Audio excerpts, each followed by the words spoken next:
Om Swastiastu. Hello everyone. My name is Igusti Nguraputu Satya Paramanuntung. I want to tell you about Utterance and sentence, prosody, and then nonverbal communication. Let's start from Utterance and sentence. Number one, Utterance. Utterance definition is a utterance can be defined as a part of utterance between pause and silence. This is usually true for spoken language, not written language. This feature can be seen as the difference that exists between sentence and utterance. An utterance can be a single word, a group of words, a phrase, or a complex sentence. Let's try to understand this a little more. There are more pause and silence in spoken language as opposed to written language. It's like a speaker giving a speech in front of an audience. Sometimes he will stop and wait a bit before speaking again. In linguistics, an U-turn is the word has speak between two pauses. But in written language, we do not see such pause. This is because sentences are carefully worded with the delimiter such as commas and periods. When you look at a spoken word, you can easily tell if a sentence. For this reason, linguistics consider the part of speech of spoken language to be utterance. Next, we have sentence. Sentence definition. A sentence is a collection of words that convey a complete meaning or idea. Sentence usually contain a subject and a verb to ensure that the sentence conveys the complete meaning because the sentence is a combination of words. I can give you an example of when you say something has meaning even though it only has a subject and a verb. However, sentence structure is not always straightforward. There are several categories of sentence: simple sentence, compound sentence, and compound sentence. Here are some examples that highlight the nature of different types of sentence. We have an example of sentence. Number one, a cat drinks milk. This is a simple sentence.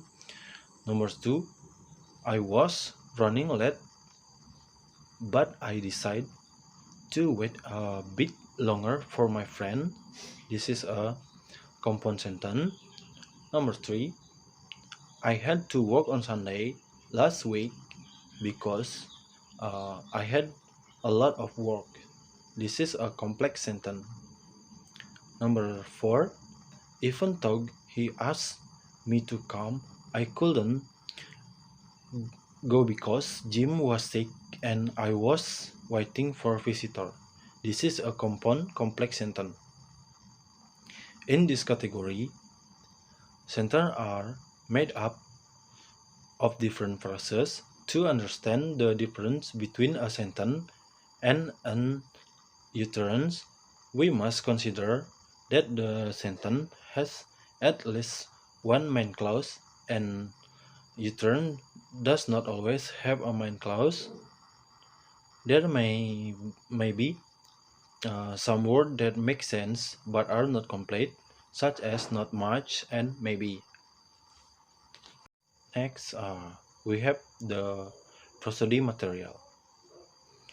Definition of prosody is the study of rhythm, stress, and intonation in speech. According to Arfield in 1994, the range of prosody is broader and include accent, rhythm, tempo, texture, slenderness, emphasis, timbre, connection, loudness, and intonation. John and John R. Firth is known as the person who introduced the prosody phonology, often referred to as the first school. Firth's own talks are outlined in his book's paper in linguistics and in the tongues of men of the speech. Next, we have types of the prosody. Number one, number one is tune. Tune is a kind of articulation characterized by peaks and troughs in the speech of flow. The ups and downs of the audio stream are caused by difference in vibrational frequency between segments. They speak softly when someone is sad, compressively when yours in a state of joy or anger. It's the high-pitched tone that people usually use. Order and question are always combined by particular one. Number two, phrasure. Stress in different than one. Stress help distinguish meaning at the sentence level or syntax, but cannot distinguish meaning at the word level or vocabulary. Not all sentence levels are given equal emphasis. Emphasis action is given only to words that the important or considered important. At the word level, syllabus or stress on syllabus does not affect semantic distinction, let alone meaning. Number three, duration. Duration is a type of segmental element characterized by the short amount of time it takes to pronounce the segment. Number four, pause. This pause or silence occurs between two forms of speech, namely between sentence, phrase, and words, morpheme, syllables, and phonemes. These pause between two high-order utterance are longer in silence than the longer ones. Number five, intonation. Intonation plays a very important role in distinguishing the meaning of sentence. Beside on the study of these intonation patterns, these sentences are divided to declarative, interrogative, and imperative sentence. The next, we have nonverbal communication. Is a definition for nonverbal communication is a form of communication that is carried out without words but using action. Nonverbal communication can also be defined as the transfer of information through the use of body language such as facial expression and hand movement, voice intonation, and speech speed. Nonverbal communication can vary from person to person as well as from culture to culture. Therefore, nonverbal communication requires an important role related to how to convey information and meaning according to content of the message, as well as how to intervene the action or message received so that miscommunication does not occur between the communication and communicant. And then the function of nonverbal communication. The main function of nonverbal communication is to convey meaning through repetition, accentuation, and complementation. In fact, it can be a subtle and contradiction to be intended message to be conveyed. Number one, repetition. This function is intended to repeat the intent of verbal communication. For example, nodding your head when saying yes and shaking your head when saying no. Number 2, substitution. There are times this communication is enough to send the message and purpose, as well as being more expressive and meaningful than words. Nonverbal communication is also easier to do and understand in most cases. In fact, it is the best solution to overcome language limitation. Some common examples of the function are waving instead of saying hello or goodbye. Number 3, contradiction. Contradiction is a rejection of verbal message for the giving of other meaning to the verbal message conveyed. Contradiction can serve as humor or satire. For example, someone praised the achievement of the other but while making fun of them. Number 4, accentuation. Accentuation function to add intensity for strength to verbal words. For example, when saying the word "I'm glad to see you again," more loudly and enthusi- enthusiastically to a friend we haven't seen for a long time. Number 5, complement. The complement function is defined as an effort to complement and enrich the meaning of verbal. And then types on nonverbal communication. Number 1, facial expression. Facial expression are one of the most frequently used type of communication. When communicating, facial expression are the first thing that will be seen even before hearing what the other person is saying. Number 2, gesture. Gesture are body movement that are most often used nonverbal communication are waving, pointing, or nodding your head.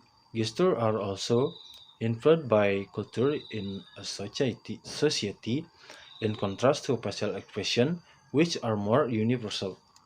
Number 3, posture. Body posture is a type of nonverbal communication that can convey a lot of information, especially when combined with certain gesture. Number 4, paralinguistics.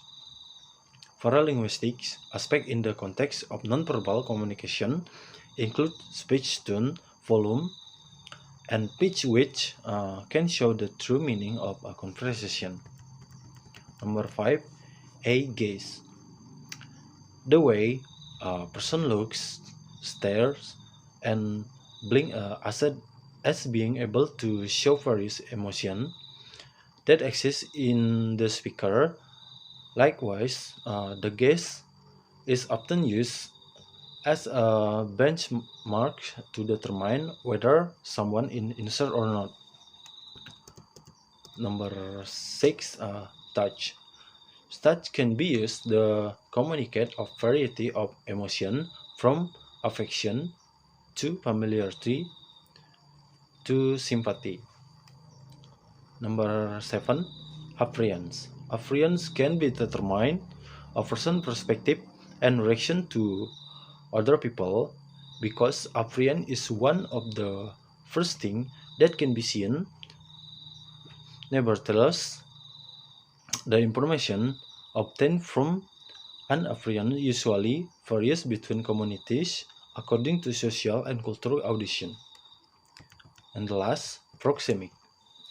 Proxemic is a type of communication in the form of distance. When communication takes place, the distance or space in communication is usually determined by how familiar and comfortable a person is with the other person. For the example of in everyday life, number 1, Utterance.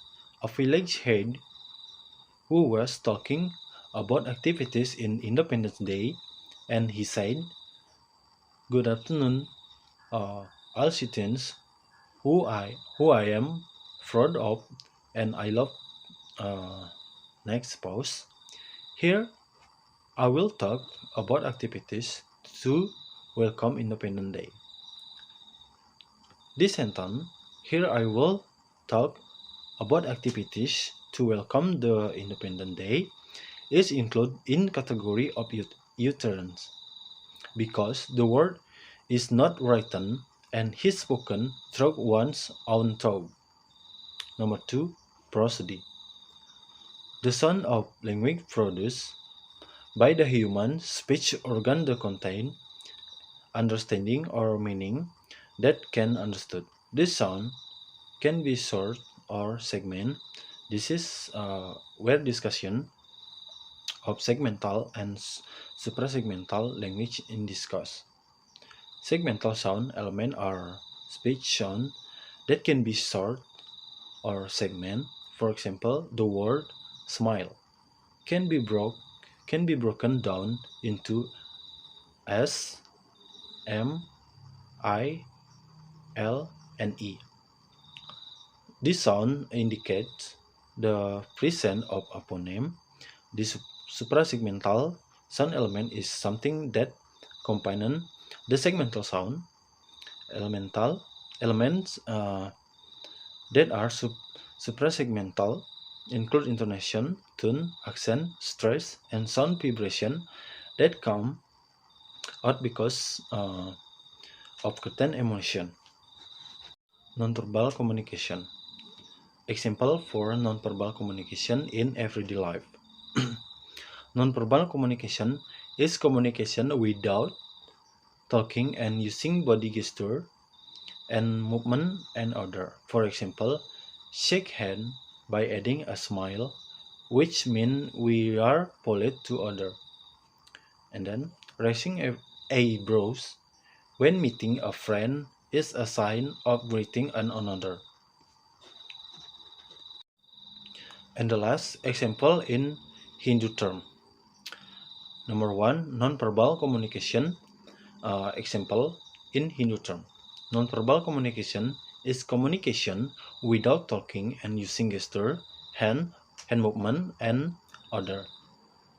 As an example in Hinduism, doing greeting by pressing your palms together, which in Hinduism means Om Swastiastu, or greeting when visiting, meeting older people. In essence, it can be simple, which means greeting. Okay everyone, this is a material about Utterance and sentence, prosody, non-verbal communication.